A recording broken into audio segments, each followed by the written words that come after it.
వారి వెన్నట్టే ఉన్నటువంటి ఏకైక కార్మిక సంఘం ఏఐటీసీ పరిశ్రమ స్థాపించినప్పటి నుండి బీడీ కార్మికులకు ప్రావిడెంట్ ఫండ్ లేకపోతే 1985 సంవత్సరంలో ఈ పరిశ్రమలో పనిచేస్తున్నటువంటి బీడీ కార్మికులందరికీ కూడా ఖచ్చితంగా ప్రావిడెంట్ ఫండ్ ఉండాలి, వారికి కూడా పెన్షన్ సౌకర్యం కావాలి, వారి పిల్లలకు కూడా స్కాలర్షిప్లు ఇవ్వాలి, అట్లాగే వైద్యపరమైన సదుపాయాలు కూడా కావాలని చెప్పి ఆనాడు పోరాటం చేసి బీడీ కార్మికులకు పిఎఫ్ అమలు చేసినటువంటి ఏకైక కార్మిక సంఘం ఏఐటీసీ.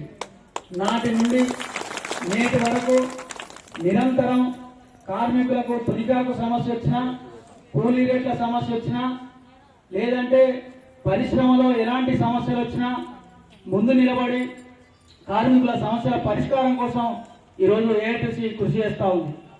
ముఖ్యంగా బీడీ కార్మికులకు చన్నీళ్లకు వేడినీళ్లు తోడైనట్టు రాష్ట్ర ప్రభుత్వం జీవన భృతి అమలు చేస్తూ ఉంది.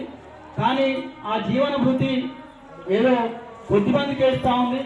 ఇంకా అర్హులైనటువంటి వారికి చాలా మందికి కూడా జీవన భృతి 2016 రూపాయలు రావాల్సి ఉంది. కానీ ఈ మహాసభ ద్వారా రాష్ట్ర ప్రభుత్వానికి డిమాండ్ చేస్తా ఉన్నాం, ప్రతి అర్హులైనటువంటి కార్మికులకు 3016 రూపాయలు జీవన భృతి ఇవ్వాలని చెప్పి ఈ రాష్ట్ర ప్రభుత్వాన్ని డిమాండ్ చేస్తా ఉన్నాం. దాంతో పాటు 2,000 రూపాయలు కనీస పెన్షన్ ఇవ్వాల్సిన అవసరం ఉందని చెప్పేసి కూడా ఈ మహాసభ డిమాండ్ చేస్తా ఉంది. అట్లాగే ఇంకా అనేక సమస్యలు ఉన్నాయి, ఇంకా అనేక సమస్యలు పరిష్కరించుకోవాలి. ఈరోజు కేంద్ర ప్రభుత్వం కార్మికులు ఎన్నో ఈరోజు బీడీ కట్టల మీద 80% పురే బొమ్మలు వేయడం వల్ల